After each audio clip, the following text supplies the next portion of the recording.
দর্শক, আজকে আমরা রাশিয়ার ভদ্র এলাকায় আছি। ত্রয়োদশ জাতীয় সংসদ নির্বাচনের যে ভোটের ডামাডোল চলছে, সেই নির্বাচনের ভোটের মাঠ এবং ভোটের সর্বশেষ পরিস্থিতি নিয়ে আমরা আজ কথা বলবো। রাজশাহী সদর আসনের জামাত প্রার্থী ডক্টর মোহাম্মদ জাহাঙ্গীর, উনি এখানে উপস্থিত হয়েছেন আমার ডান পাশে, এবং আমার বাম পাশে উপস্থিত হয়েছেন বাংলাদেশ বিএনপির কেন্দ্রীয় ত্রাণ ও পুনর্বাসন বিষয়ক সহ সম্পাদক অ্যাডভোকেট শফিকুল হক মিলন, যিনি রাজশাহী 3 আসনের ধানের প্রার্থী। আপনার কাছ থেকে আমি জানতে চাইব নির্বাচনের 3টি প্রতিশ্রুতি, আপনি নির্বাচিত হলে আপনি কোন কোন কাজ অগ্রাধিকার ভিত্তিতে করবেন, সেটি আমি তার কাছে জানতে চাইব। আমাদেরকে প্রথম হচ্ছে বেকার সমস্যার সমাধান করতে হবে। আমাদের যে সমস্ত শিক্ষিত বেকাররা আছে এবং কর্মদক্ষ মানুষ আছে, তাদেরকে কাজে লাগাতে হবে।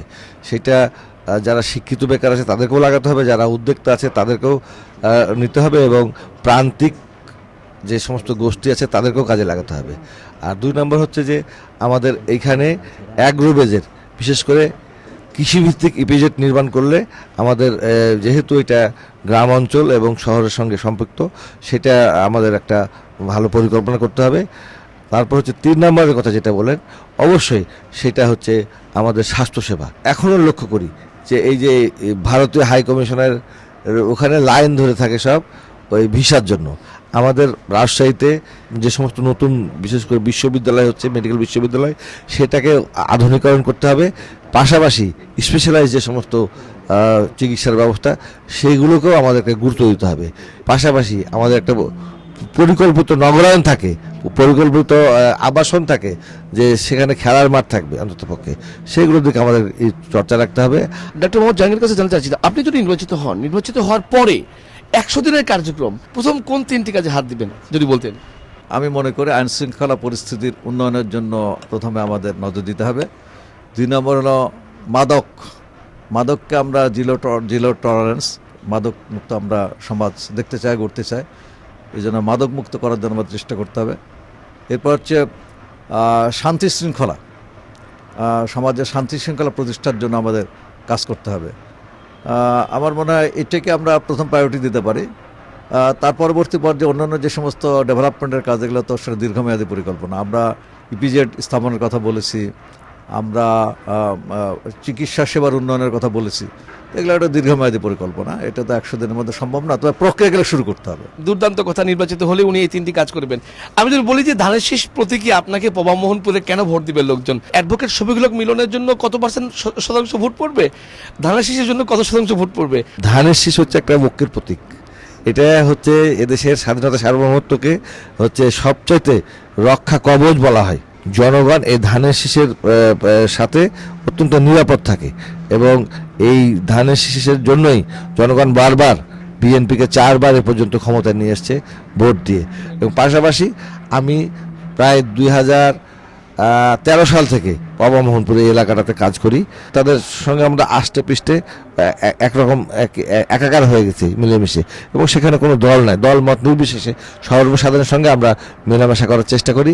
আমি মনে করি যে তাদের জন্য এখন আমি কাজ করতে চাই, এবং সেই প্রভামোহনপুরবাসীর জন্য, আমার অত্যন্ত শ্রদ্ধেয় জনসাধারণের জন্য আমি কাজ করতে চাই। আমি তাদের কাছে ওই জন্য বারবার তাদের কাছে যাই, এবং তারাও আমাকে খুব সুন্দরভাবে রিসিভ করে। আমি এখন আপনাদের মাধ্যমে দেশবাসীর কাছে তথা আমাদের এই প্রভামোহনপুরবাসীর দোয়া চাই, সমর্থন চাই, ভোট চাই। যে দীর্ঘদিন আপনি রাশিয়াতে ছিলেন না, এখন অনেকদিন পর রাশিয়াতে আপনি এসেছেন, এবং নির্বাচনের ক্ষেত্রে সেটি আপনার কাছে কোনো বাধা হয়ে দাঁড়াচ্ছে কিনা? একজন প্রার্থীকে ভোট দেয় আমার দৃষ্টিতে 2টা কারণে। একটা হলো যে দল থেকে তিনি নমিনেটেড হন, সে দলের অবস্থান, তার ভাবমর্যাদা, এবং তার সাথে প্রার্থীর ভাবমর্যাদা। তা আমি এখানে বলতে চাই যে আসলে বাংলাদেশ জামায়াত ইসলামী এখন অনেকের বা দেশের সাধারণ মানুষের কাছে অত্যন্ত একটা জনপ্রিয় রাজনৈতিক দল। আর দ্বিতীয় হচ্ছে প্রার্থীর ব্যাপারে, আমার নিজের পক্ষে তো বেশি বলা সম্ভব না, তবে আমি জাতীয় নির্বাচনে অংশগ্রহণ করব এই চিন্তাভাবনা অনেক আগে থেকে। রাজশাহীতে অনেক কিছু জনসেবামূলক কাজের সাথে আমি জড়িত, আপনারা সকলে জানেন। এবার সনাতন ধর্মীরা কিন্তু আমাদেরকে বিপুলভাবে সাপোর্ট করছে, এবং তারা বলছে যে আমরা ডাক্তার জাহাঙ্গীর সাহেবের মাধ্যমে আমরা এখানে কর্মসংস্থানের সৃষ্টি হয়েছে, তারা আমাদেরকে ওন করছে। তো আমি মনে করি জনগণ আমার পক্ষে আছে, এবং আমি যত জায়গায় গেছি, বিভিন্ন শ্রেণী পেশার মানুষের কাছে গেছি, আমরা অত্যন্ত পজিটিভ রেসপন্স দেখতে পাচ্ছি। তারা এরকম বলছেন, আমরা বিভিন্ন দলকে এর আগে দেখেছি, এবার আমরা নতুন একটা দল দেখতে চাই, আমরা এবার দাঁড়িপাল্লার পক্ষে আছি। বাংলাদেশ জামাত ইসলামের আমির ডাক্তার শফিকুর রহমান ইতিমধ্যে তারেক রহমান সাহেবের সাথে দেখা করছেন এবং উনি বলেছেন যে আগামী 5 বছর আমরা একসাথে থাকতে চাই।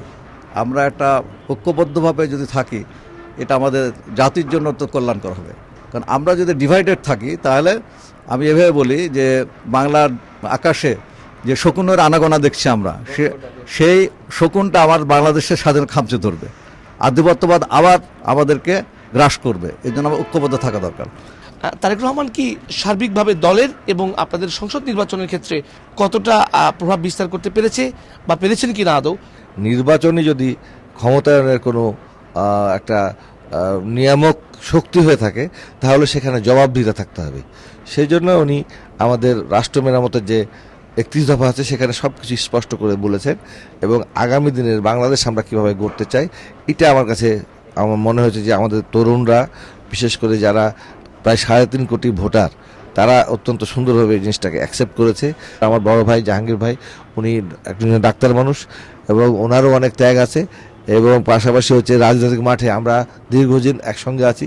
সবার আমরা শুভকামনা করছি এবং আমরা মনে করছি যে নির্বাচনের জন্য আমাদের সবার সহায়ক হব এবং আগামী দিনে দেশ পরিচালনা করার জন্য, বিশেষ করে যে রাষ্ট্র অচল হয়ে গেছে সে রাষ্ট্র মেরামত করার জন্য আমরা সবাই সচেষ্ট থাকব। এটি হবে আমাদের প্রত্যাশা, নির্বাচনের আগামী দিনের আমাদের অঙ্গীকার এবং ব্রত।